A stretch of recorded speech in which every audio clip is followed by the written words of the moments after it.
Semua memperhatikan, tidak ada yang bicara. Kalau ada yang masih bicara,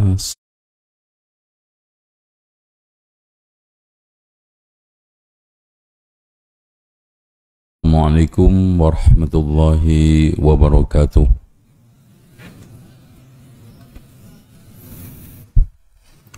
Innal hamdalillah nahmaduhu wa nasta'inuhu wa nastaghfiruhu wa nastahdihi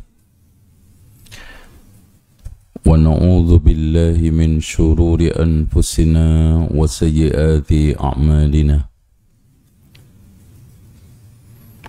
Man yahdihillahu fala mudilla lahu wa man yudlil fala hadiya lahu. أشهد أن لا إله إلا الله وحده لا شريك له وأن محمدا عبده ورسوله.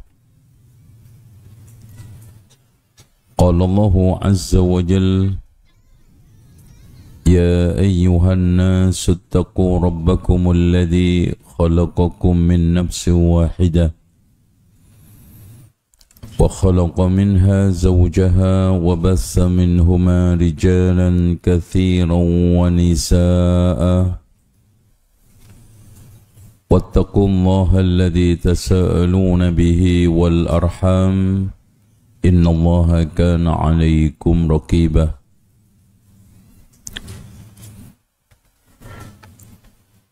وقال عز وجل: يا أيها الذين آمنوا اتقوا الله حق تقاته ولا تموتن إلا وأنتم مسلمون. وقال تبارك وتعالى: يا أيها الذين آمنوا اتقوا الله وقولوا قولا سديدا يصلح لكم أعمالكم ويغفر لكم ذنوبكم ومن يطع الله ورسوله فقد فاز فوزا عظيما.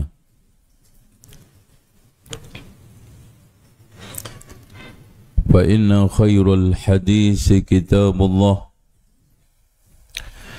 وخير الهدي هدي محمد صلى الله عليه وسلم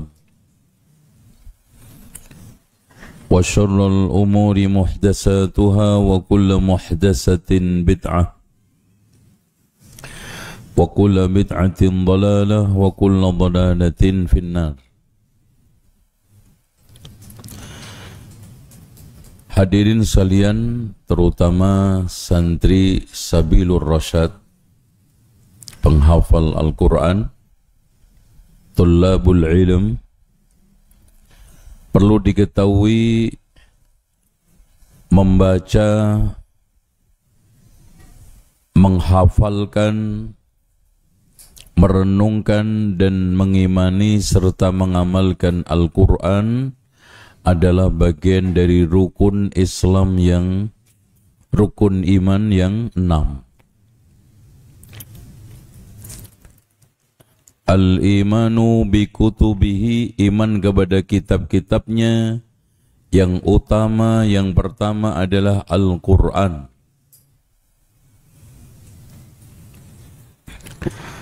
Al-Quran ini datang dari Zat yang Maha Suci.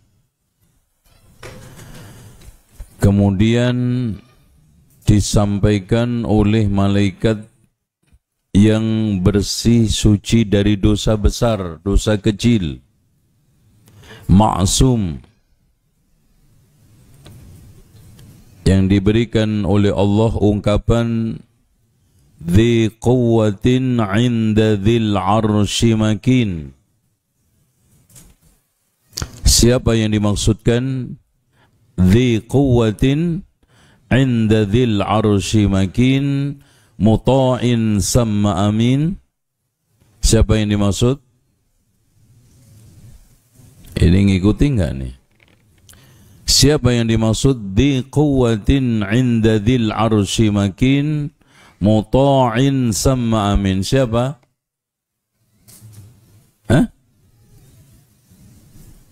Ini nggak nyambung masih. Malaikat Jibril dzi quwwah, memiliki kekuatan yang sempurna, yang didukung dengan 600 sayap,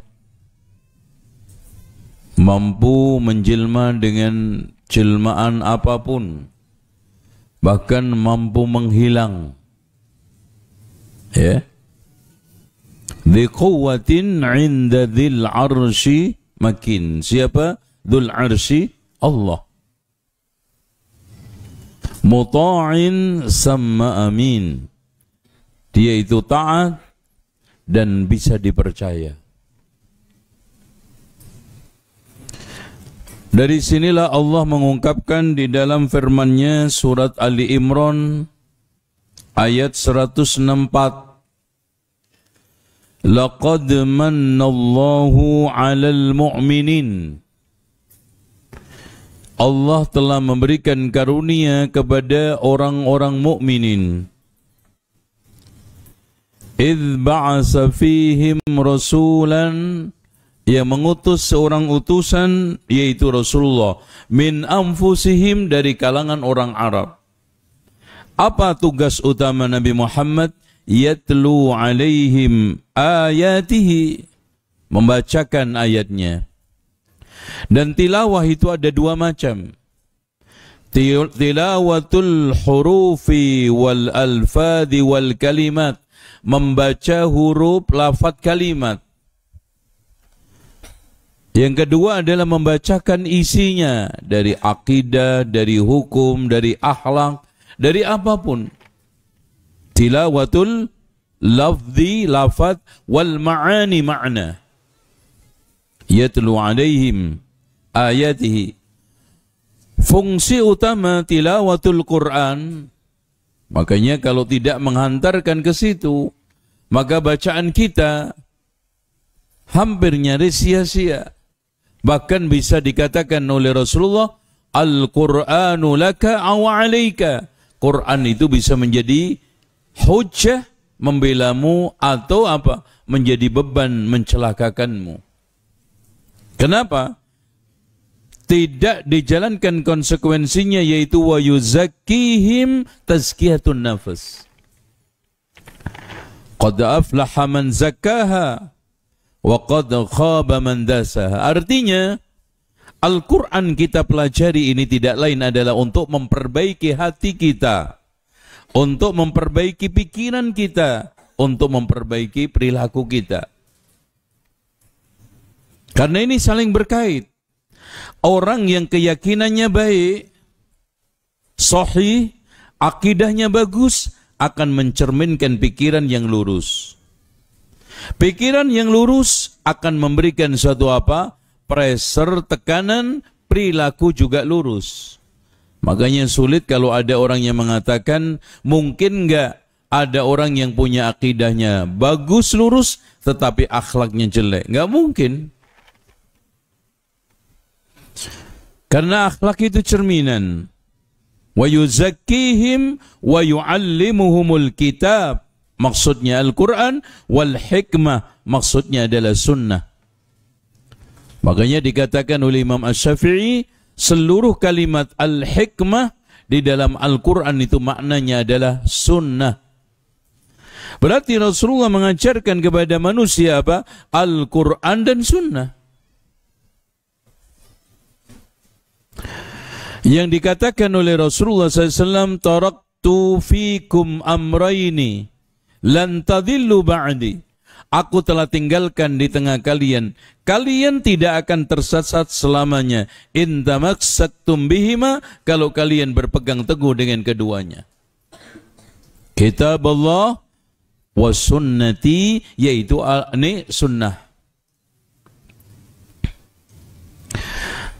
Nah, isi Al-Quran juga dikatakan oleh Allah di dalam Al-Quran. Antum lihat surat Al-50, ya, surat Yunus, ya.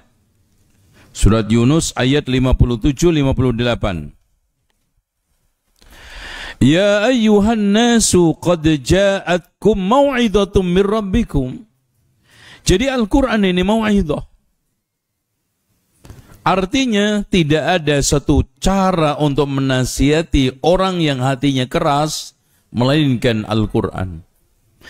Makanya diri sekalian, kalau orang sudah tidak bisa ditegur dengan Al-Quran, tidak bisa dinasihati dengan Al-Quran, tidak bisa terketuk dengan Al-Quran, dan juga tidak bisa sembuh dengan Al-Quran, maka orang tersebut nggak akan bisa dinasihati dengan cara apapun. Makanya Allah mensifati, ya ayyuhan nasu qad ja'atkum mau'idatum min rabbikum wa shifaa'un lima fis sudur wa hudan, petunjuk, wa rahmah lil mu'minin. Itu apa? Al-Quran. Jadi fungsinya Al-Quran di dalam surat ini shifaa'un wa hudan wa rahmah.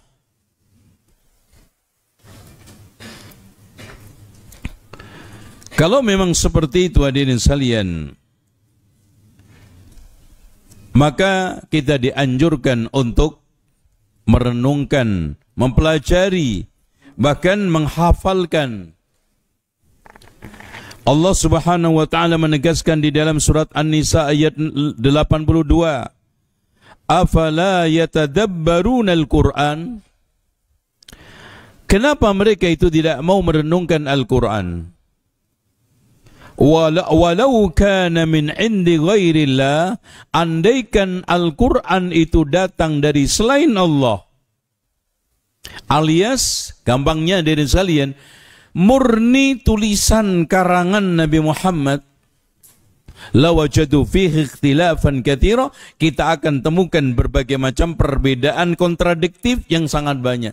Tapi sebaliknya, cek di dalam Al-Quran, bacaannya, isinya, satu kita ambil. Ketika Allah menjelaskan masalah warisan di dalam surat An-Nisa, bertentangan enggak dengan penjelasan yang ada di dalam surat Al-Baqarah? Sinkron. Ketika Allah menjelaskan tentang masalah-masalah akidah di dalam surat Al-Baqarah, Ali Imran, Al-Maidah, beda enggak di dalam surat Al-Tahrim? Enggak. Ini menunjukkan bahwa kesatuan makna, kesatuan sumber, kesatuan asal-usul, yaitu datang dari mana? Dari Allah. Makanya dikatakan, walau kana min indi ghairillah lawajadu fihi ikhtilafan katsira. Makanya hadirin sekalian, orang yang sekarang ini hatinya ada penyakit, hatinya sulit untuk diajak merenungkan, selalu ada aja celah untuk mencibirkan Al-Quran, menistakan Al-Quran. Inilah orang yang dimaksudkan oleh Allah di dalam surat Muhammad ayat 24. Afala yatadabbaruna al-Quran am ala qulubin akfaluha? Kenapa mereka itu tidak merenungkan Al-Quran? Ataukah di dalam hatinya itu ada gemboknya, ada kuncinya? Kalau seorang mukmin enggak. Orang mukmin itu punya sifat seperti yang telah disebutkan oleh Allah dalam surat Al-Anfal ayat 24. Ya ayyuhalladzina amanu stajibu lillahi war rasul. Langsung mengistijabah, mengabulkan, mengiyakan, sami'na wa ata'na idza da'akum lima yuhyikum. Bukan sami'na wa asayna seperti yang dilakukan oleh Bani Israel. Karena di sana ada kesembuhan, di sana ada hudan, di sana ada rahmah, di sana ada mau'idah. Hati yang ada imannya nggak mungkin kecuali mengatakan sami'na wa ata'na. Makanya diri sekalian, orang yang sekarang ini berpaling, orang yang cuek terhadap Al-Quran ketika dibaca, apalagi menghina-hina penghafalnya, maka dikatakan oleh Allah. Lihat surat Al-Kahfi ayat 57. Wa man adlamu, siapa orang yang paling zalim? Zalim.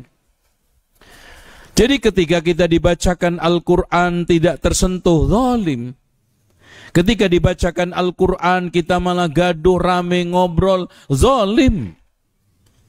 Kita dibacakan Al-Quran tidak merenungkan, bahkan main-main, senda gurau, zalim.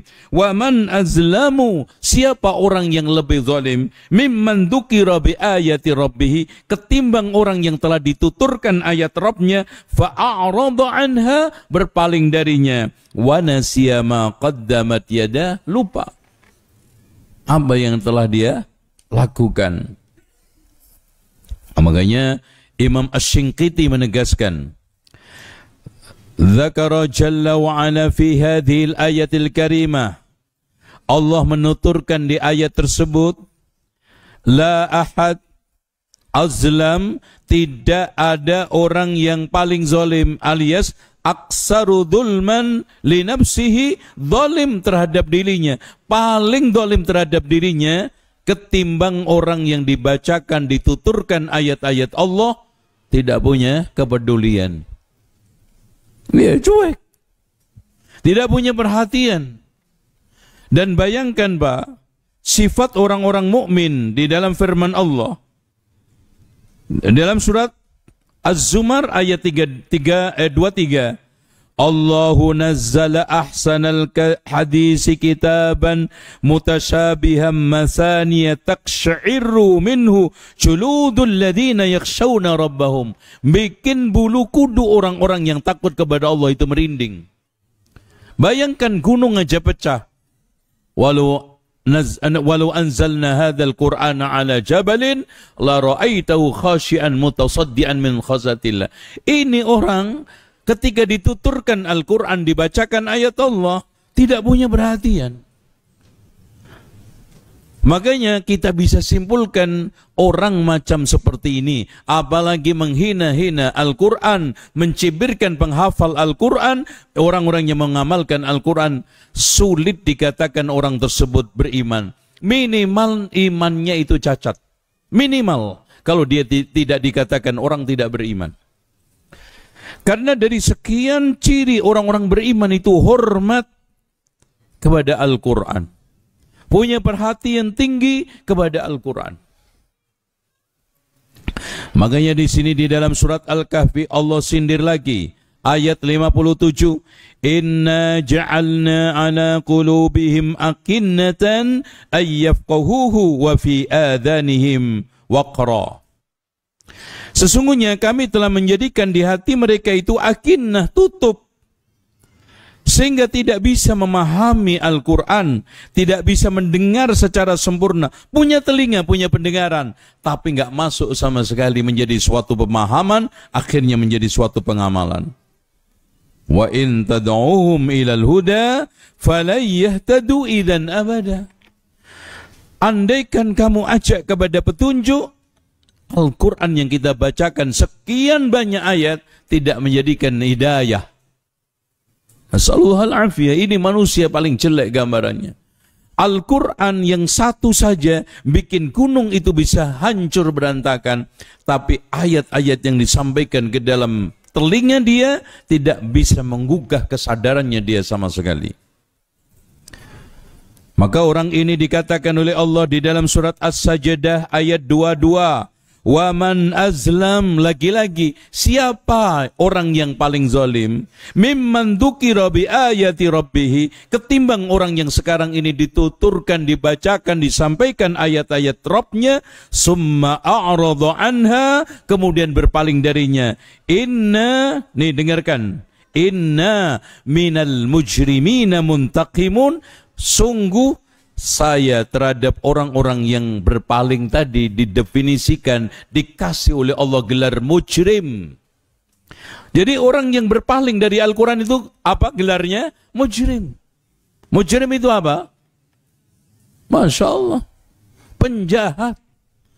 Jadi sebelum kita mengatakan maling itu penjahat, rampok itu penjahat, orang yang cuek terhadap apa yang telah disampaikan dari ayat-ayat Allah itu inna minal mujrimin muntaqimun.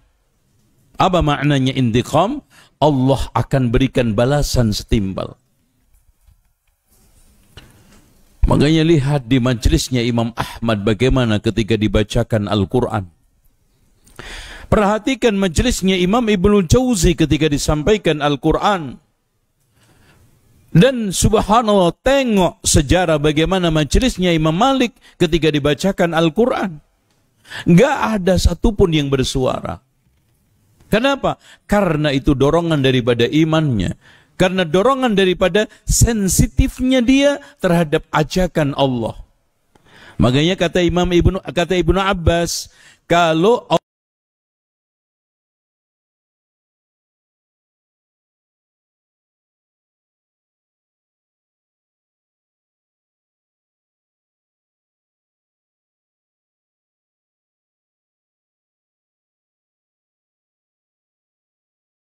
Allah berfirman, ya ayyuhalladzina amanu, camkan perhatian kamu, fokuskan perhatian kamu. Karena apa?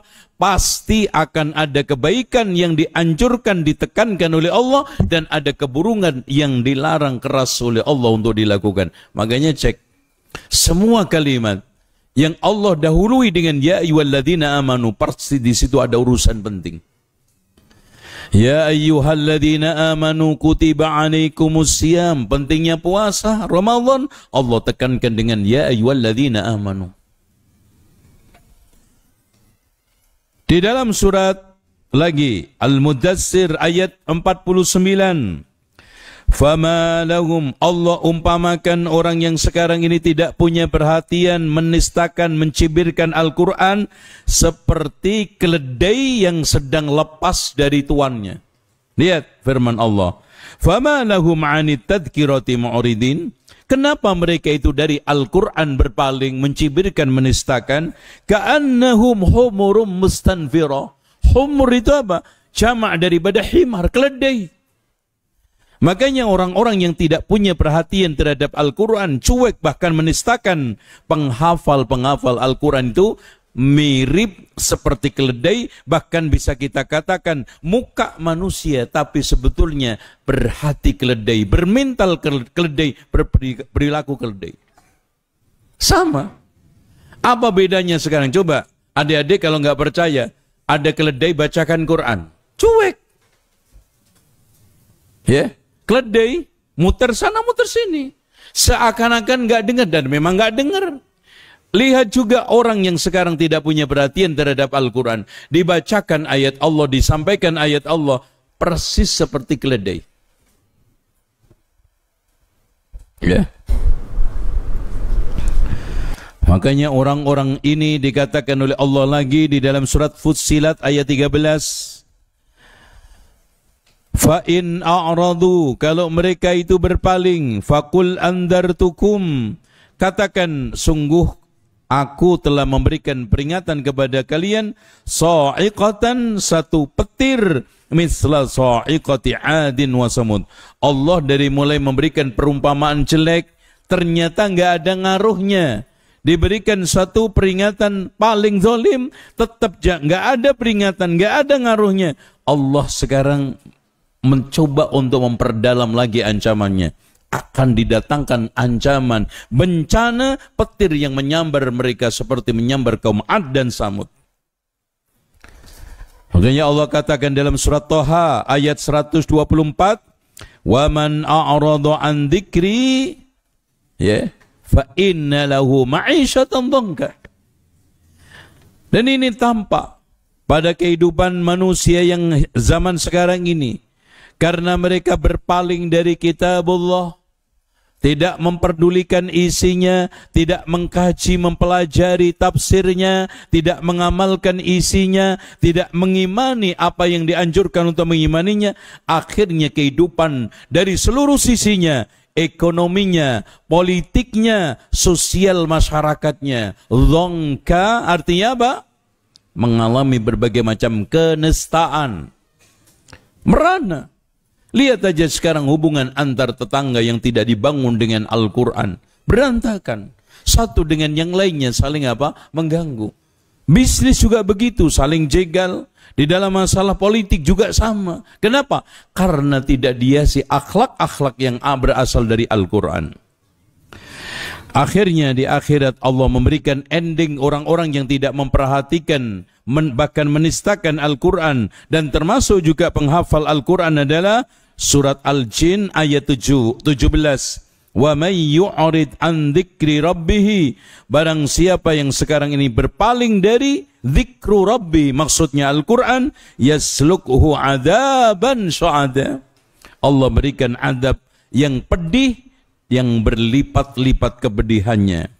Dan pada akhirnya kehidupan orang seperti ini akan dikuasai oleh setan, akan lebih dekat dengan setan, akan selalu menjadi pendamping setannya di dalam kehidupan, sebagaimana yang telah ditegaskan oleh Allah dalam surat Az-Zukhruf ayat 26. Wa may ya'shu 'an dzikrir rahman, barang siapa yang berpaling dari dzikrur rahman, nuqayyid lahu syaitana, Allah akan kuasakan kepadanya setan, fawwalahu qarin. Jadi kemana-mana yang menemani itu bukan malaikat, yang mendampingi itu bukan malaikat, tapi setan. Ketika makan, yang mendampingi setan. Ketika tidur, yang menemani setan. Ketika berbisnis, di pasar, dimanapun, sekarang yang menjadi pendampingnya adalah setan. Akhirnya apa, Pak? Semua putusannya, perilakunya, dan apa saja yang dilakukan syaitaniyah. Sehingga banyak kita temukan orang-orang yang kesetanan zaman sekarang. Kenapa? Karena jauh dari peringatan Al-Quran. Nah, dari sinilah hadirin sekalian, pentingnya kita kembali lagi mencoba untuk memahami Al-Quran itu secara benar. Seperti yang ditegaskan oleh Imam Az-Zarkasi di dalam kitabnya Al-Burhan fi Ulumil Quran. Wa man lam yakun lahu ilmun, barang siapa yang tidak memiliki ilmu, wala fahmun, dan tidak memiliki kepahaman, wala taqwa, dan tidak memiliki ketakwaan, wala tadabburun, dan tidak ada tadabbur, lam yudrik min ladzatil Qur'ani syai'a, tidak menemukan sedikit pun kelezatan dari Al-Quran. Artinya, kalau kita membaca Al-Quran tanpa disertai dengan ilmu, tanpa disertai dengan kepahaman, tanpa disertai dengan tadabbur, maka nggak ada kelezatan. Apalagi orang ajam, Pak. Orang Arab yang menguasai bahasa Arab aja nggak mendapatkan kelezatan. Apalagi antum. Baca surat Al-Baqarah lewat. Baca surat Ali Imran bahkan kayak baca bahasa Portugal. Karena nggak paham isinya, artinya udah begitu, tidak ada kekhusyuan di dalam membacanya, tidak ada keikhlasan. Makanya tidak menemukan ladzatul Quran. Makanya harus kita ilmui, kita fahami lewat apa? Mempelajari tafsirnya. Kita tadabburi dengan apa? Mempelajari makna-maknanya. Makanya sekarang kita masuk. Bagaimana cara kita untuk mendapatkan kelezatan Al-Quran? Bagaimana kita bisa mendapatkan asar, yaitu apa? Dampak-dampak dari membaca Al-Quran. Ya. Jangan sampai kita ini membaca Al-Quran, mengkaji Al-Quran, tidak membekas. Ya. Sementara di sekalian, gunung aja ada bekasnya, membekas, hancur berubah. Batu membekas, ya. Akhirnya batu itu meleleh. Kenapa kita sekarang ini berkali-kali membaca Al-Quran? Bahkan tidak sedikit orang-orang yang sudah hatam Al-Quran itu sendiri keras hatinya, jelek akhlaknya dan perilakunya. Tidak ada. Kenapa? Karena tidak ada bekas. Supaya Al-Quran ini membekas pada kita, sebagaimana yang telah dikatakan oleh Allah, inna fi dzalika ladzikra liman kana lahu qalbun aw alqas sam'a wa huwa syahid. Sesungguhnya Al-Quran itu bisa menjadi peringatan. Coba lihat. Fadzakir fa inna dzikra tanfa'ul mu'minin. Kenapa Al-Quran ini tidak membekas? Kenapa Al-Quran ini tidak bermanfaat? Pasti ada salahnya. Pasti ada sesuatu kesalahan dari sikap kita, nggak mungkin nggak. Makanya Allah Subhanahu wa taala merekam keluhan Rasulullah di dalam surat Al-Furqan, wa qala ar-rasulu ya rabbi inna qaumi ittakhadhu hadzal qur'ana mahjura.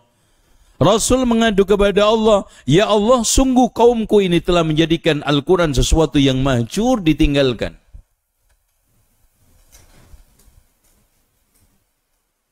Dicampakkan, tidak diperdulikan. Kenapa? Karena tadi itu.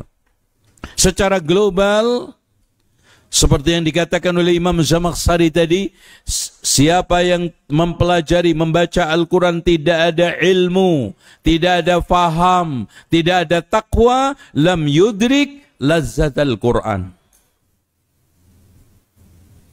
Tetapi secara rinci kita akan sampaikan 12 poin yang membuat Al-Quran itu akan membekas kepada kita. Ada 12 poin yang menyebabkan kita itu akan merasakan lezatnya membaca Al-Quran. Coba bandingkan ikhwan sekalian. Bagaimana sahabat Nabi ketika membaca Al-Quran menangis. Bagaimana Rasulullah sendiri menangis ketika dibacakan oleh Abdullah ibnu Mas'ud surat An-Nisa. Dan bayangkan kita berkali-kali mengkhatamkan Al-Quran, hati kita masih tetap keras. Pertanyaannya kenapa? Ada apa dengan kita? Yang hati kita Masya Allah mungkin tidak sebesar bongkahan batu yang ada di gunung yang pecah karena mendengarkan Al-Quran itu. Jangankan segunung, batunya juga masih lebih gede. Hati kita kecil, tapi subhanallah, keji kadang-kadang menghadapi, mensikapi Al-Quran. Kenapa? Pertanyaannya, kenapa sekarang ini Al-Quran telah membuat menangis ribuan bahkan ratusan ribu sahabat, jutaan tabi'in, dan mereka penghafal Al-Quran dulu. Bahkan Al-Quran ini meninggalkan bekas di dalam perilakunya, akhlaknya menjadi bagus, akidahnya menjadi kuat, perilakunya di dalam masalah tegas halal haram. Tapi kenapa kita sekarang tidak? Coba, ada enggak 12 yang akan saya sampaikan ini ada pada diri kita? Sekarang hadirin sekalian, di antara langkah cara kita agar kita bisa mendapatkan bekas-bekas alias Al-Quran ini membekas nasihatnya, membekas petunjuknya, membekas hidayahnya kepada kita. Nomor 1, kita harus beriman kepada Allah dan mengagungkannya serta mencintainya. Itu nomor 1. Kenapa? Karena kata Sahal bin Abdullah At-Tustari, hubbullahi hubbul Quran, tanda cinta Allah mencintai Al-Quran. Kalau kita mengimani dengan iman yang sempurna, siapa yang berfirman di dalam Al-Quran itu, yang tidak lain adalah Allah. Kita mengagungkan dengan pengagungan yang sempurna, yang menyampaikan kalam, ya, yang menyampaikan ucapan-ucapan yang tidak lain adalah Allah, maka nggak mungkin kita itu nggak membekas. Makanya, man kana yuhibbu ay ya'lam annahu yuhibbullah. Kata para ulama, di antaranya adalah Abdullah ibnu Mas'ud, barang siapa yang ingin tahu dirinya itu dicintai oleh Allah, fal yu'rid nafsahu 'alal Qur'an, hendaknya sekarang ini dirinya dihadapkan terhadap Al-Qur'an. Sikap dia terhadap Al-Qur'an itu gimana? Sikap hatinya dia terhadap Al-Qur'an itu gimana? Faman ahabbal Qur'an, barang siapa yang mencintai Al-Quran, fahuwa yuhibbullah, maka dia mencintai Allah. Fa innamal Qur'an kalamullah, karena Al-Quran itu kalamullah. Siapa yang mencintai Allah pasti mencintai kalamnya. Makanya dari sekalian, simpel, mudah sekali kalau kita itu ingin tahu kita itu dicintai oleh Allah atau tidak. Gampang, tunjukkan sikap Anda terhadap Al-Quran. Benar enggak?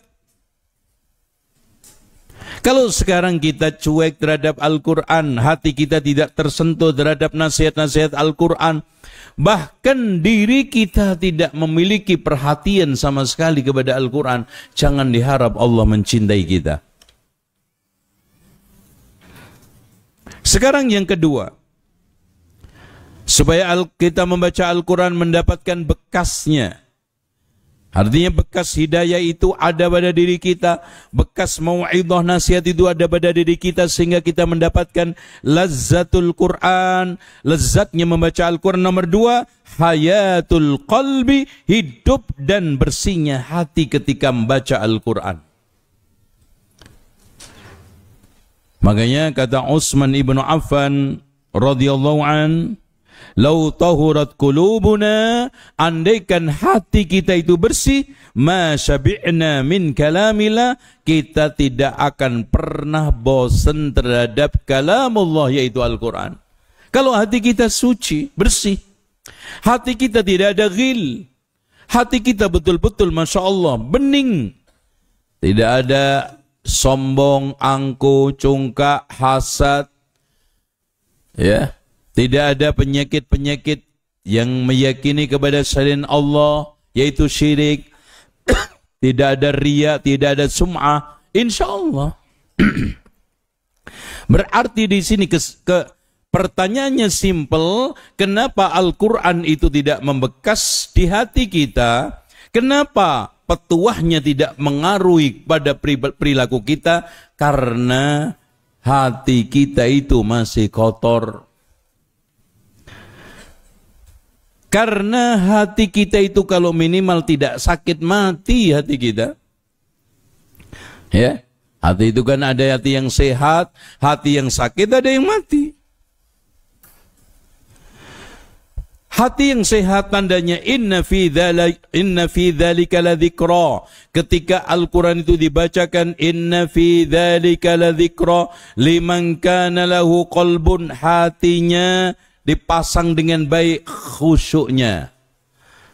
Liman kana lahu qalbun aw alqas sam'a, pendengarannya sekarang ini dipasang dengan baik. Wa huwa syahid, konsentrasi. Itu enggak ada cara lagi. Kemudian yang ketiga, kenapa Al-Quran itu tidak membekas?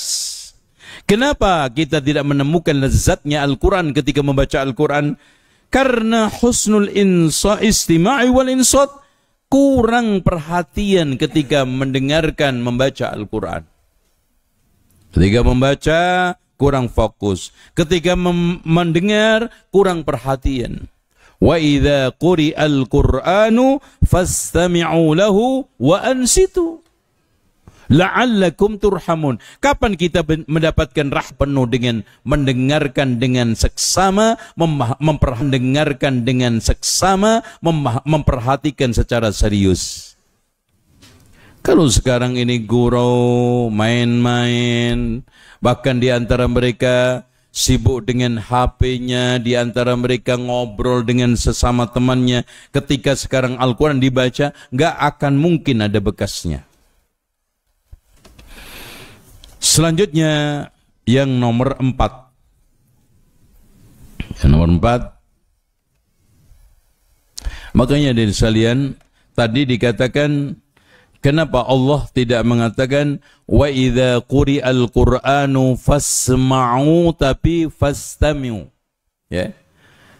Wa idza quri'al Qur'anu fastami'u la'alla wa ansitu. Kenapa? Karena mendengar dengan mendengarkan itu beda. Saya tanya adik-adik, ada petani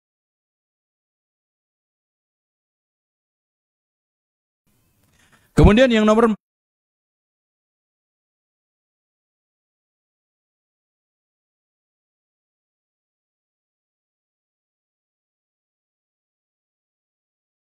yang nomor 4 adalah ayyaqdirul amdu wa ya'lam annahu al-maqsud. Nah ini, agar kita sekarang mendapatkan kelezatan Al-Quran ketika kita baca, agar Al-Quran itu membekas mau'idhahnya, hidayahnya kepada kita. Nomor 4, hendaknya ketika membaca Al-Quran Faham bahwa yang diajak bicara itu pertama-utama adalah saya oleh Allah. Jadi ketika kita membaca ya ayyuhalladzina amanu, hadis ini, ayat ini, ketahuilah ini yang diajak bicara oleh Allah itu saya, bukan fulan-fulan. Ketika Allah mengatakan laqad kana fi qasasihim ibratun liulil albab, yang diajak oleh Allah untuk mengambil pelajaran dari kisah-kisah di dalam Al-Quran itu saya.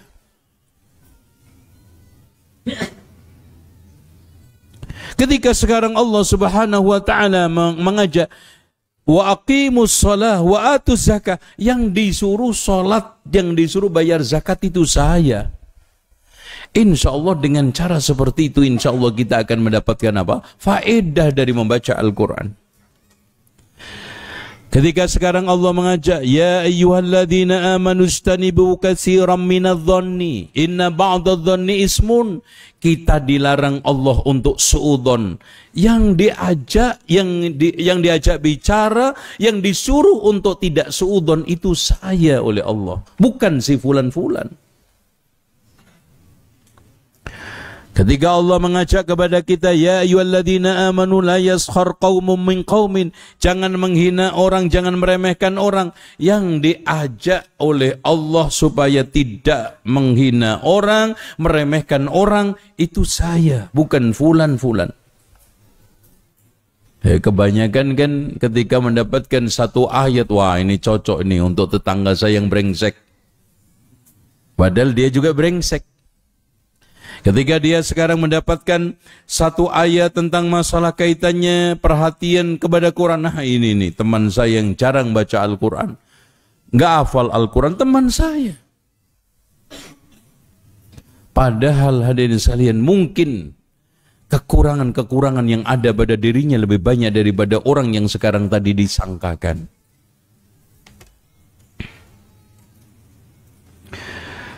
Makanya kita kata Abu Hamid Al-Ghazali, wa wajhu ihdharil huzni, cara untuk menghadirkan kesedihan ketika kita itu bisa kita membaca Al-Quran supaya bisa menangis, ayyata'ammal ma fihi minat tahdid, hendaknya ancaman Allah, wal wa'id wal mawathiq, perjanjian-perjanjian, wal uhud, dan berbagai macam al-uhud, yaitu apa? Kesepakatan-kesepakatan kita di antara inna solati wa nusuki wa mahyaya, itu saya yang disuruh oleh Allah memegangnya. Ini ada perintah, ada larangan saya. Selanjutnya, agar kita mendapatkan faedah dari membaca Al-Quran, mendapatkan kelezatan dari Al-Quran, dan bahkan Al-Quran itu membekas mau'idhahnya, hidayahnya, rahmatnya, pengaruhnya kepada kita. Yang kelima, hendaknya ketika membaca memperbaiki suaranya. Ini dikatakan oleh Al-Hafidh Ibnu Hajar, wala syakka, tidak diragukan, anna nufusa tamilu ila sima'il Qur'an bitarannum. Semua orang condong kepada sesuatu ketika mendengarkan Al-Quran itu dengan dilakukan suara yang indah. Semua. Makanya makin indah, makin digemari orang. Makanya kita tidak diizinkan oleh Allah melakukan ibadah itu cuma satu, kecuali Quran. Bahkan Rasulullah mengatakan, man lam yataghanna bil Qur'ani falaysa minna. Adzan Allah mengatakan enggak? Man lam yataghanna bil adzan falaysa minna. Ada hadis itu? Siapa yang tidak melakukan azan maka tidak tergolong golongan kami. Enggak ada. Tapi kalau sekarang Al-Quran, man lam yataghanna bil Qur'an, makanya kalau azan jangan dilakukan. Ya, kadang-kadang Masya Allah ada orang yang azan sampai tidak diketahui lafaz-lafaznya. Karena apa? Karena tenggelam di dalam lagu-lagunya, iramanya. Kalau itu Al-Quran nggak apa-apa. Tapi kalau azan cukup kita adzan sebagaimana wajarnya.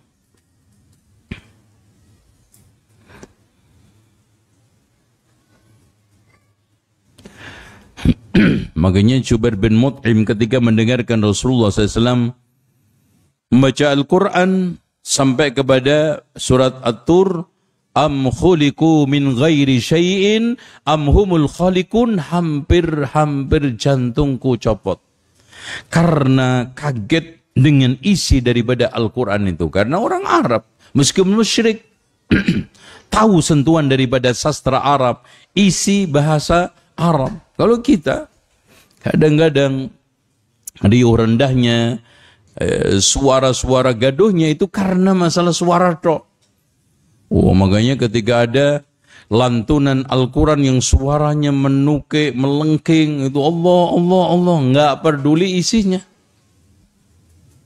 Makanya dari situ juga akhirnya tidak sedikit kaum muslimin yang jahil, yang bodoh, nyetel qasidah padang pasir di masjid. Bahkan kadang di antara mereka sambil menangis, padahal isinya qasidah patah hati. Iya, itu isinya orang lagi pacaran patah hati.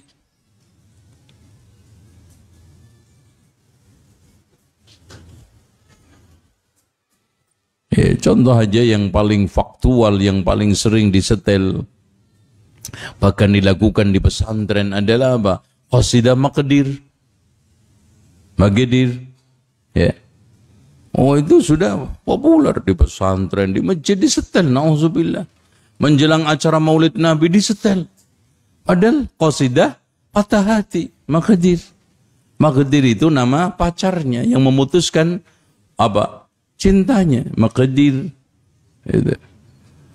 Makanya si perempuan itu membalas, Magedir wishdambi ana. Magedir wishdambi ana. Wahai Magedir, dosa apa yang saya lakukan sehingga kamu tega memutuskan cinta ini? Oh, kan gitu. Itu disetel di masjid. Magedir wishdambi ana. Magedir ya qalbal hana. Masya Allah. Wahai Magedir, hatiku sekarang merana. Coba lihat. Merana. Itu di setel masjid, emak-emak, ibu-ibu, ya, nangis. Ternyata lagi dengar qasidah pacaran. Itu. Assalamualaikum. Dan itu kadang-kadang niru-niru, mentang-mentang enak dan dilegalkan di pesantren. Ada sholawat joget-joget. Akhirnya apa? Apa saja disolawatkan, apa saja dijogetkan, termasuk didendangkan di pesantren. Nggak peduli isinya apa. Oh, ya.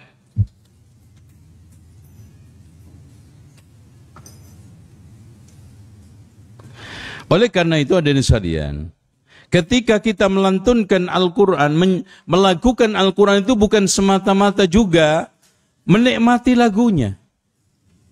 Ya. Ini dikatakan oleh Imam Al-Hafidh Ibnu Katsir. Tolong jelas ini perhatikan.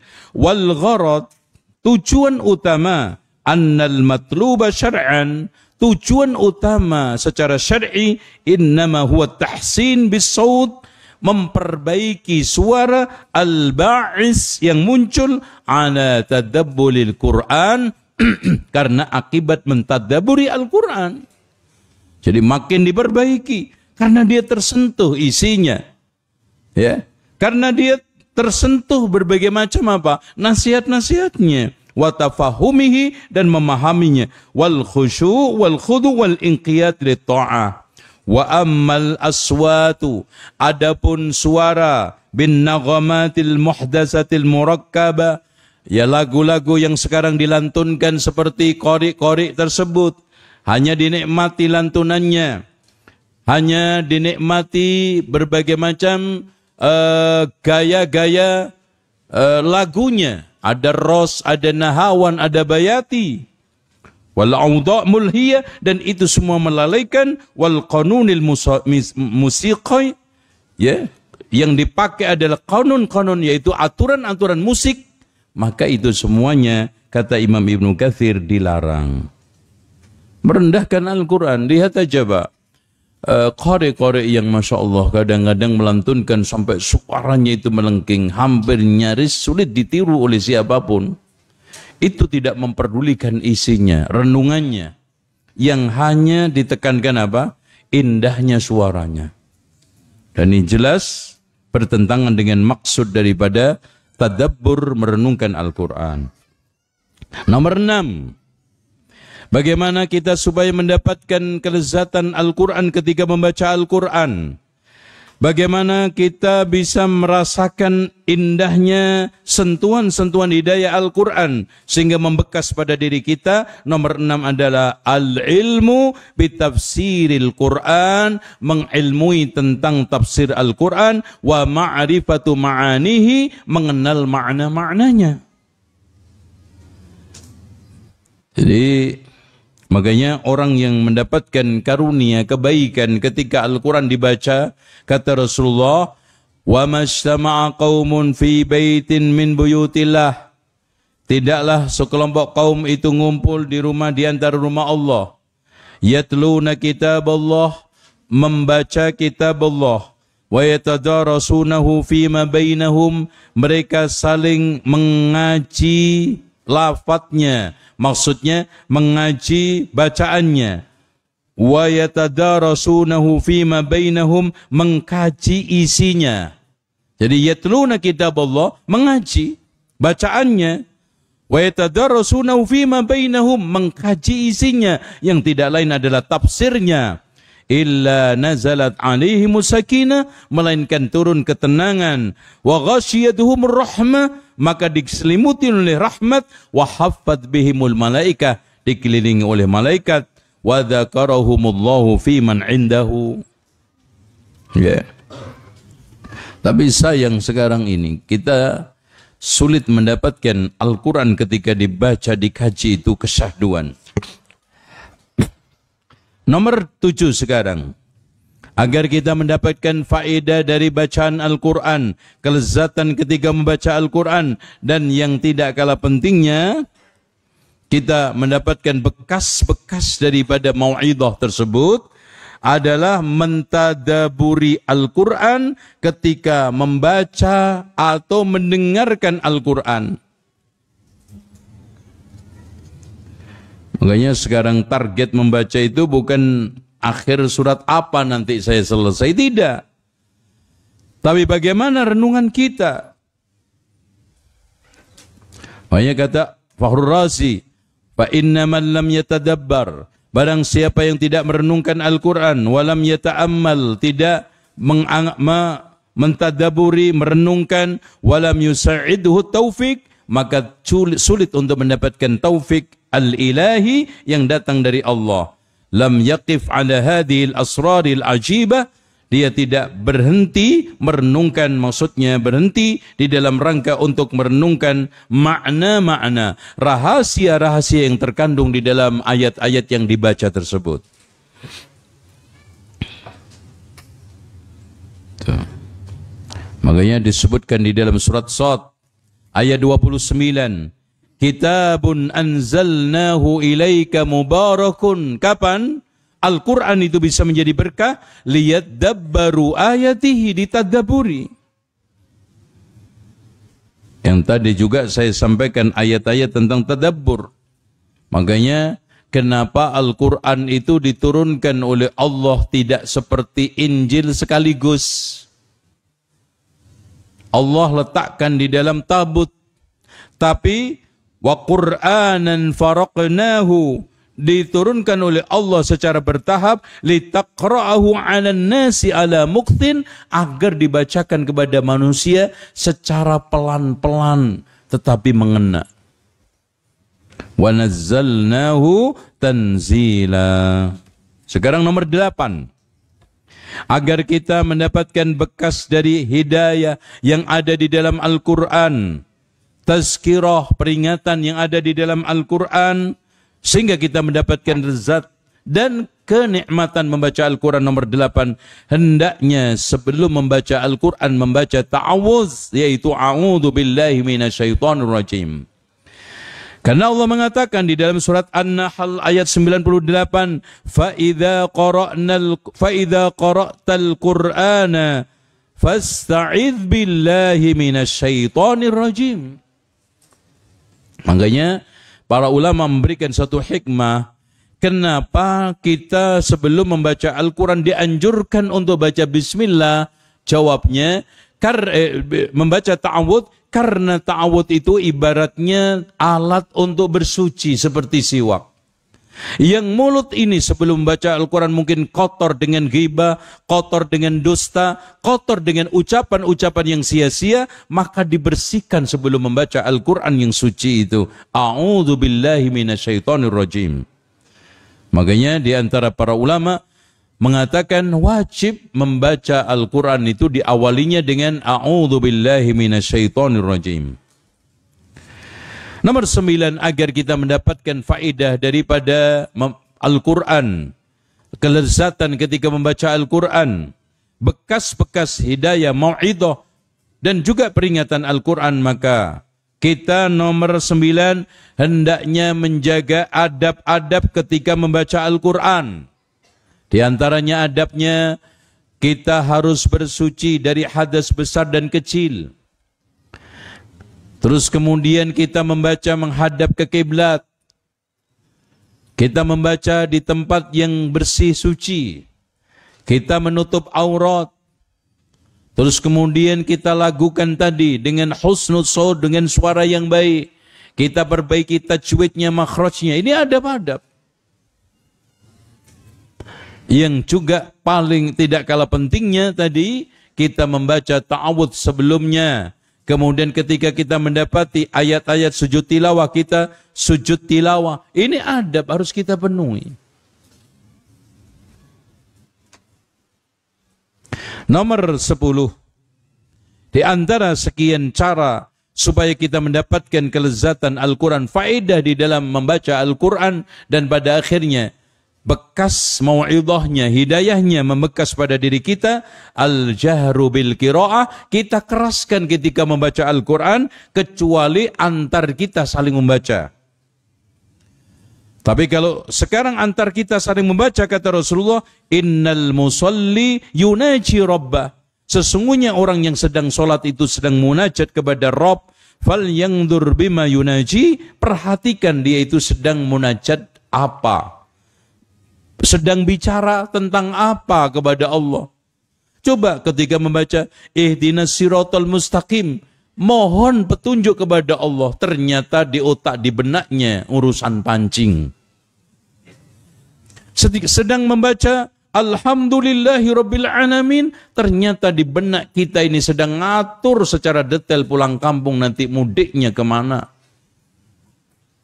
Coba bayangkan, sinkron enggak? Atau kita cukup bisa dikatakan orang gendeng? Yang di mulut kita sedang membaca, ya Allah berikanlah saya petunjuk. Di mana ya di sini jualan pancing? Coba, Masya Allah. Penghinaan, tidak ada penghinaan kecuali orang yang tidak khusyuk dan tidak fokus membaca Al-Quran. Wala yajhar ba'dukum ala ba'din fil Qur'an, janganlah di antara kalian satu dengan yang lainnya saling mengeraskan bacaan Al-Quran. Nah itu, di masjid sedang menunggu sholat Jum'ah, masing-masing sedang membaca Al-Quran, jangan keras-keras. Di Masjid Nabawi, di masjid manapun, Masjidil Haram, sedang iktikaf, semua sedang membaca Al-Quran, menunggu azan maghrib. Tidak boleh saling mengeraskan. Karena apa? Saling mengganggu, nggak boleh. Ya.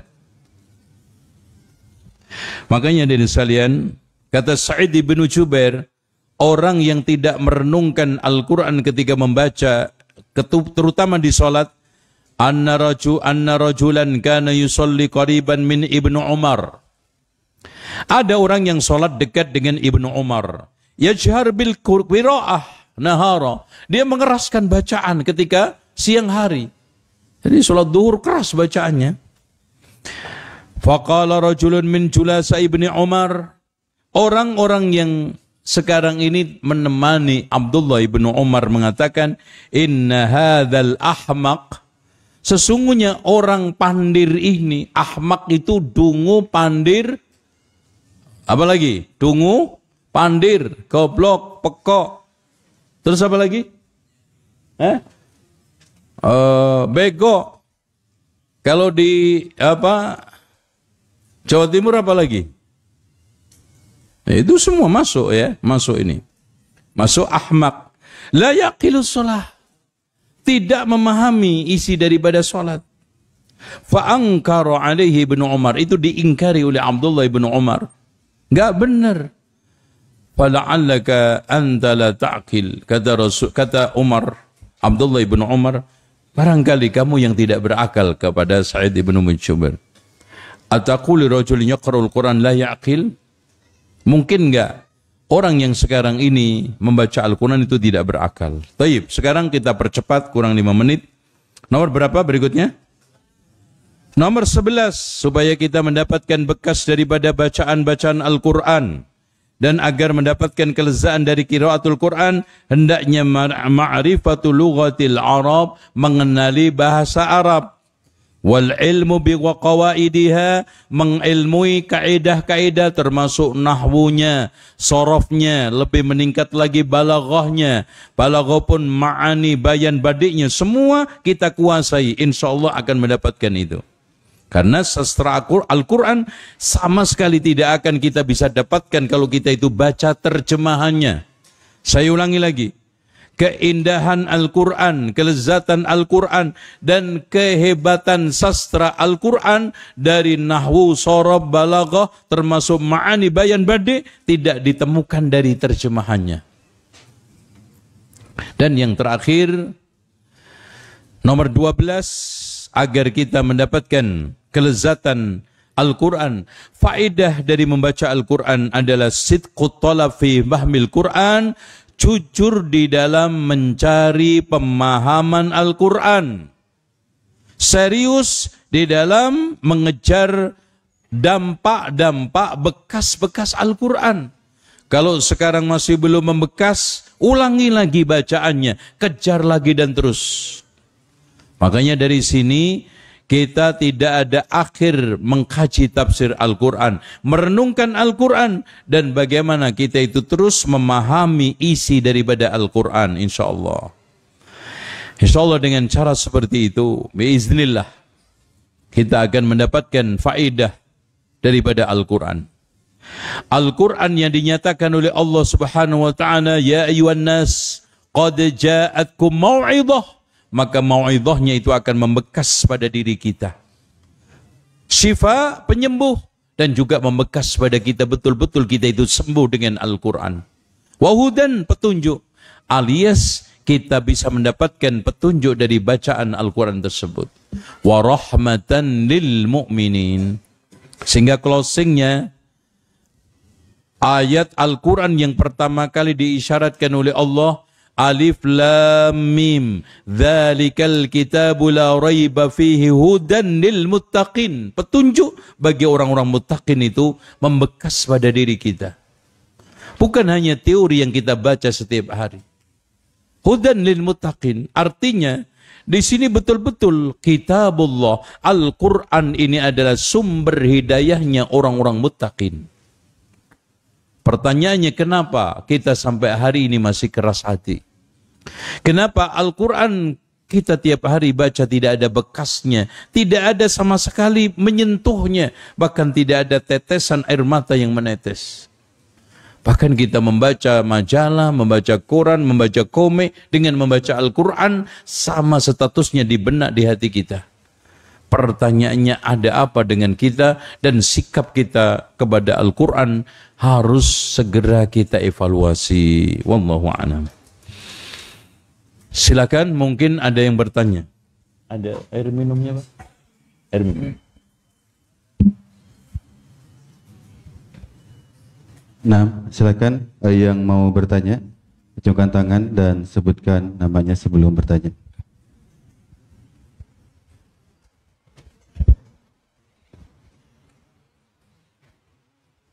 Assalamualaikum warahmatullahi wabarakatuh. Nama saya Fikri, kelas 9. Bismillah Ustaz, apaan? Izin bertanya, ciri-ciri hafalan Al-Qur'annya diberkahi bagaimana Ustaz? Ciri-ciri? Syukron. Ciri-ciri hafalan Al-Qur'annya diberkahi. Baik. Ciri-ciri orang itu diberkahi di dalam hafalan Al-Quran itu nomor 1. Bacaannya, hafalannya itu menimbulkan kekhusyuan. Artinya makin hari, makin tambah hafalannya, makin khusyuk bacaannya. Makin syahdu ketika membaca Al-Quran. Ya. Kemudian selanjutnya, ya, al-istijabah wa ta'ah, dia itu mengabulkan isi-isinya, mentaati ajakan-ajakannya. Itu tandanya barokah. Untuk apa adik-adik sekalian Anda hafal 30 juz tapi seperti hafalannya Senuk Horgonya? Tidak sedikit orientalis itu hafal Al-Quran. Tidak sedikit misionaris itu hafal Al-Quran. Tapi hafalannya itu bikin makin dia jauh dari Allah, makin memusuhi agama Allah. Karena bacaannya itu tidak mendorong untuk mengabulkan perintah Allah untuk dijalankan, larangan Allah untuk ditinggalkan, mentaati Allah. Kemudian tanda orang itu mendapatkan keberkahan dari Al-Quran adalah husnul istidlali bil Quran, baik di dalam berdalih dengan Al-Quran. Kenapa? Karena tidak sedikit orang berdalih dengan Al-Quran untuk kesesatannya. Ya. Orang liberalisme berdalih dengan Quran untuk menguatkan liberalismenya. Orang sufi berdalih dengan Al-Quran untuk menguatkan kesufiannya. Dan seterusnya. Bahkan saya pernah mendengar orang awam ditegur untuk judi, tapi terus judi. Dia berdalih dengan Quran. Innallaha la yughayyiru ma biqaumin hatta yughayyiru ma bi anfusihim. Pak, nggak ada orang yang bisa merubah nasib diri kita, ekonomi kita, kalau nggak diri kita sendiri, meskipun berjudi. Oh, ada lagi yang berdalih, masya Allah, dia ngerokok dengan dasar, dengan dalil ngerokok itu adalah ibadah berdasarkan firman Allah, wa mimma razaqnahum yunfiqun. Dengan rokok ini saya jadinya akhirnya apa? Pabrik rokok dapat pemasukan untuk gaji karyawan. Wa mimma razaqnahum yunfiqun. Ini kacau ini. Ini namanya tidak husnul istidlal. Kita di dalam berdalil dengan Al-Quran harus baik, benar. Benar di dalam berdalil dengan Al-Quran dan Sunnah. Selanjutnya, qiyamul lail bil Quran. Tanda orang itu diberkahi oleh Allah dengan Al-Quran adalah digunakan untuk qiyamul lail. Makanya orang itu dicela oleh Allah, dicela oleh Rasulnya memiliki Al-Quran tapi tidak bangun qiyamul lail. Makanya ada 2 orang yang layak untuk dihasati kalau seandainya itu dikatakan hasud. Iri, yaitu apa? Rajulun atahullahul Qur'an faqara'ahu ana al-laili wa ana an-nahar. Siang malam dibaca, terutama pada waktu malam hari dihatamkan. Makanya Rasulullah mengajak, ya ahlal Quran autiru, wahai pemilik Al-Quran, wahai penghafal Al-Quran, witirlah. Tanda orang itu diberkahi Al-Quran adalah al-ilaju bil Quran, bisa sembuh dengan Al-Quran. Makanya orang itu kalau nggak bisa sembuh dengan Al-Quran, maka nggak tahu lagi. Al-Quran sudah dijuluki syifa kok. Dan tanda orang itu diberkahi Al-Quran adalah mau mendakwahkan untuk mengamalkan Al-Quran, mengajak orang lain untuk mempelajari Al-Quran. Khairukum man ta'allama Al-Quran wa 'allamah. Cukup, itu tanda 7 orang, berapa? 6 orang itu diberkahi oleh Allah dengan Al-Qurannya. Ada lagi? Ya.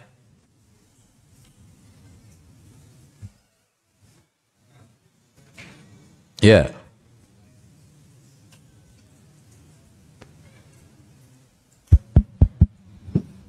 Ya. Assalamualaikum Ustaz. Izin bertanya di luar tema. Ya. Apakah Yang penting tidak di luar kelas. Ya, silakan. apakah jika kita akan tetap diterima jika Apa? taubat kita diterima jika tetap mengulangi dosa yang sama walaupun sudah berusaha untuk meninggalkannya? Kok enggak jelas, so dikencengin. Apakah taubat kita diterima jika mengulangi Apakah taubat? Ya, terus? Jika tetap mengulangi dosa yang sama walaupun sudah berusaha untuk meninggalkan dosa itu. Hadirin sekalian, orang yang bertaubat, beristighfar, tapi masih musir terus-menerus melakukan dosa-dosa itu, maka dijuluki oleh Fudail bin Iyad taubatul kadzabin, taubatnya para pendusta. Membohongi dirinya sendiri. Coba bayangkan, apa bedanya ada orang lihat, Masya Allah perempuan cantik telanjang, astagfirullah, tapi begini. Astagfirullah, tapi ngelihat. Apa bedanya? Artinya apa namanya? Istighfar para pendusta. Istighfar diulangi lagi. Istighfar para pendusta. Paham? Itu. Makanya mohon pertolongan kepada Allah akan taubat. Ya Allah, bantulah aku untuk meninggalkan maksiat. Makanya sebelum syarat taubat dipenuhi, landasan taubat harus dipenuhi dulu. Apa? 2. 1. Niat kuat untuk meninggalkan maksiat. 2. Bertekad bulat. Tekad bulat untuk taubat. Kalau nggak ada landasan itu sulit. Itu deh ya. Walaupun ya, saya tegaskan, Anda bisa beristighfar itu baik daripada mulut sibuk dengan ghibah, dengan mencela orang, dengan memaki orang. Mendingan sibuk dengan apa? Astagfirullah. Itu masih positif. Tapi yang namanya taubat, apa artinya? Menyesal. 2. Berniat kuat untuk meninggalkan maksiat, membuang dosa itu jauh-jauh. Itu yang paling penting. Ada lagi pertanyaan, silahkan. Ya.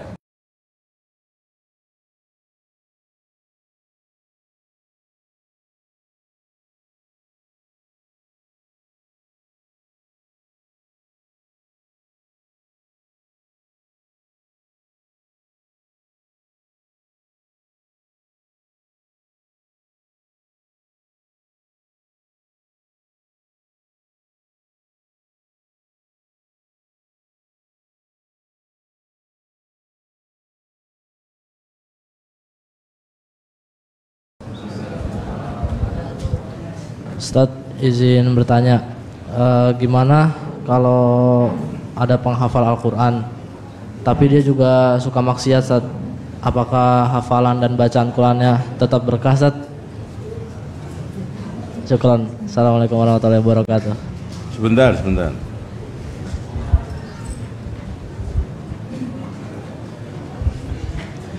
Dek, ini kan laki-laki rata-rata ya. Kalau tanya itu yang tegas gitu loh. Ini kan bukan cewek. Apa setengah cewek? Udah diulangi lagi pertanyaannya. Tegas, coba. Kalau ada penghafal Al-Quran tapi dia juga suka maksiat, Ustadz, apakah hafalan Qurannya sama bacaan Qurannya tetap diberkahi oleh Allah, Ustadz? Hadirin sekalian, tidak ada satupun manusia yang tidak bersalah. Kullu bani Adama khata'un. Setiap anak Adam itu salah. Wa khairul khata'ina tawwabun.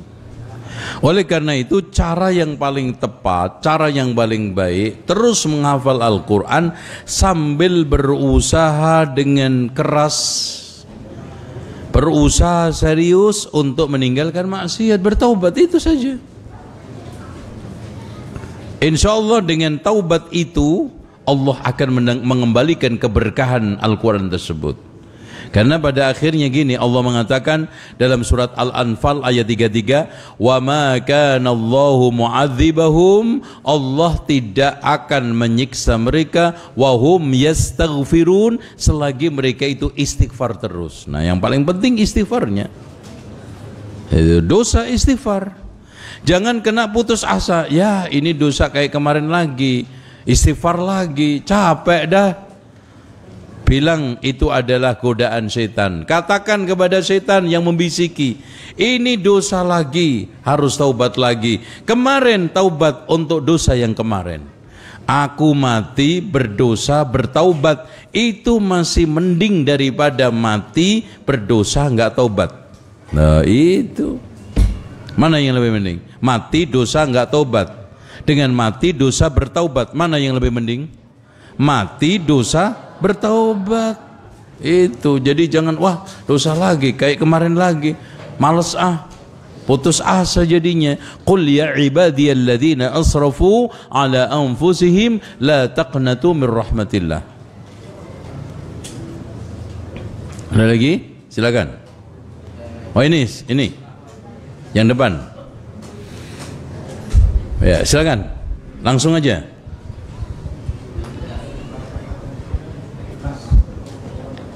Bismillah, Assalamualaikum warahmatullahi wabarakatuh. Nah gitu dong bertanya. Ayo. Nama saya Java. Izin bertanya Ustaz, cara membersihkan hati untuk membaca Al-Quran bagaimana? Cara membersihkan hati untuk membaca Al-Quran, tadi kiatnya satu, kita harus membaca ta'awudz sebelum membaca Al-Quran. Kemudian yang kedua, kita harus ada waktu untuk muhasabah, merenungi penyakit-penyakit hati kita, dan kita cicil satu persatu kita hilangkan. Gak mungkin semua. Ada kadang-kadang di dalam hati itu penyakitnya 4, hasad, iri, dengki, sombong, congkak. 5, pelit, bakhil, cetil. Terus kemudian ada lagi yang suka meremehkan orang. Itu semua penyakit hati. Makanya, dan jangan sampai putus asa. Ketahuilah, kalau adik-adik membaca kitab As-Siyar wal Akhlaq karya Imam Ibnu Hazm, beliau bercerita masa lalunya itu orang yang jelek. Masya Allah. Di antara dia menceritakan di kitab itu, dulu saya itu orang yang paling sulit untuk menerima takdir, berwatak kasar dan suka balas dendam, dan sama orang itu tidak pernah memiliki rasa empati. Macam cerita banyak kekurangan. Setelah saya perangi dengan cara muhasabah, kemudian riyadhah, latihan, karena setelah kita renungkan ada pelatihan. Contoh adik-adik sekarang bisa pinter main futsal, kan nggak langsung, latihan dulu. Anda sekarang memainkan satu permainan yang unik, nggak mungkin semua itu langsung, ada tahapan pelatihan. Begitu juga untuk menghilangkan penyakit tersebut. Nomor 3, hendaknya berteman dengan orang-orang yang baik, orang yang pintar memberikan masukan, motivasi, nasihat. Kemudian yang keempatnya, kita harus punya mentor untuk memberi nasihat kita ketika kita itu menyimpang. Nah yang terakhir, sibukkan hati ini, sibukkan diri kita dengan berzikir, terutama zikir yang paling tertinggi adalah membaca Al-Quran, karena Allah mengatakan ala bidzikrillahi tatmainnul qulub. Sambil kalau kita memang mau berdoa, Rabbana ighfir lana wa li ikhwanina alladhina sabaquna bil iman wa la taj'al fi qulubina ghillan, yaitu penyakit yang ada dalam hati. Berdoa itu terus diulang-ulangi, insya Allah akan sembuh. Dan doa-doa yang diajarkan Rasulullah banyak sekali. Oke, yang ini tadi silakan ya. Fadhal.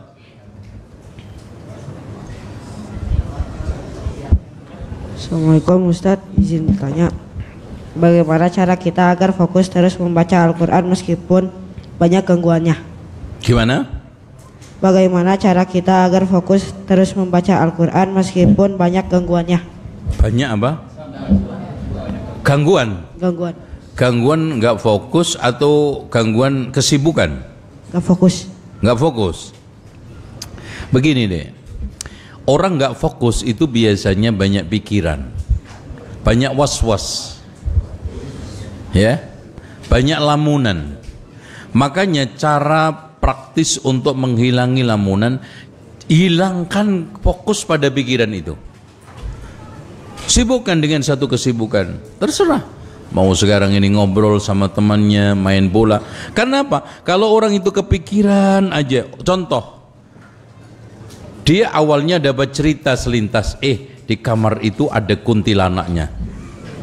Akhirnya dipikir terus, kuntilanak. Akhirnya apa? Nongol. Gitu. Nongol lewat mana? Pikiran yang dia fokuskan.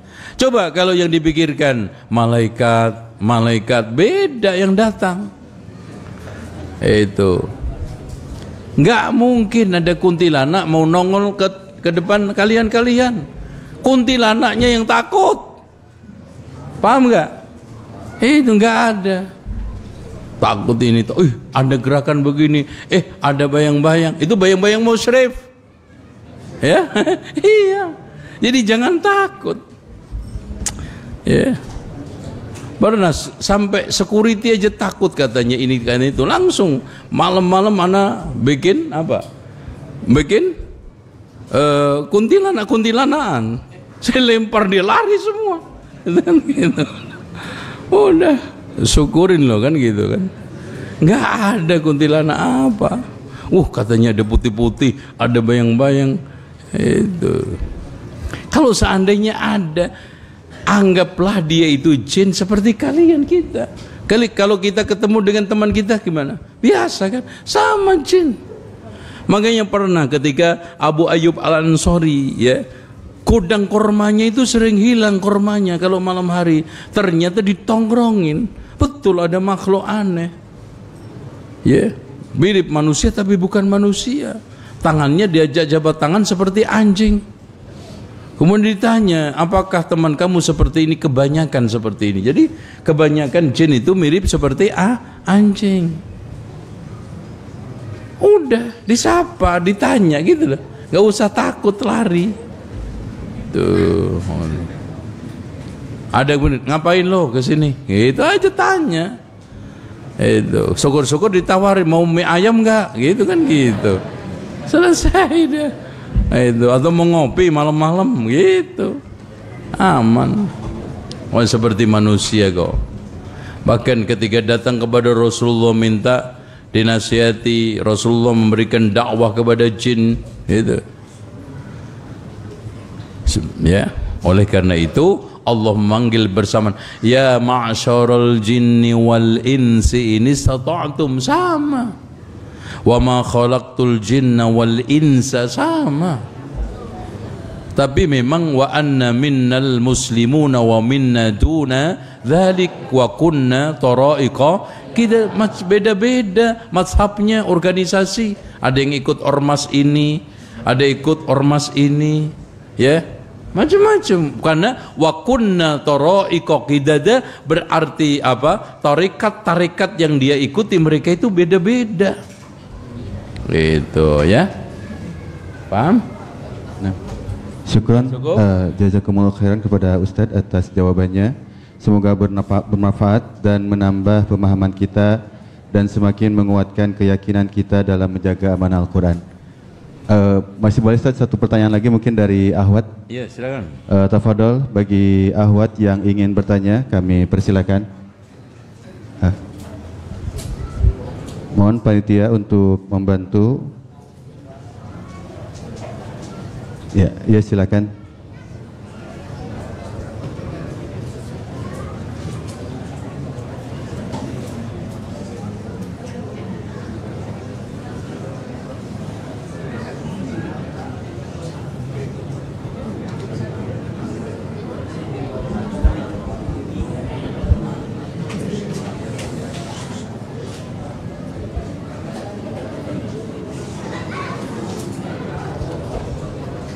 Silahkan jika ada pertanyaan,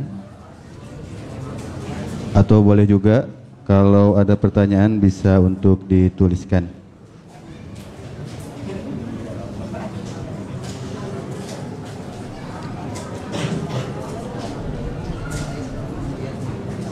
Ayo. Ada? Ada nggak? Kalau nggak ada ditutup. Mungkin mic-nya yang nggak bagus. Nggak ada. Taib, kita akhiri dengan doa kafaratul majlis. Subhanakallahumma wa bihamdika asyhadu an la ilaha illa anta astaghfiruka wa atubu ilaik. Wassallallahu ala Muhammadin wa ala ali Muhammad walhamdulillahi rabbil alamin.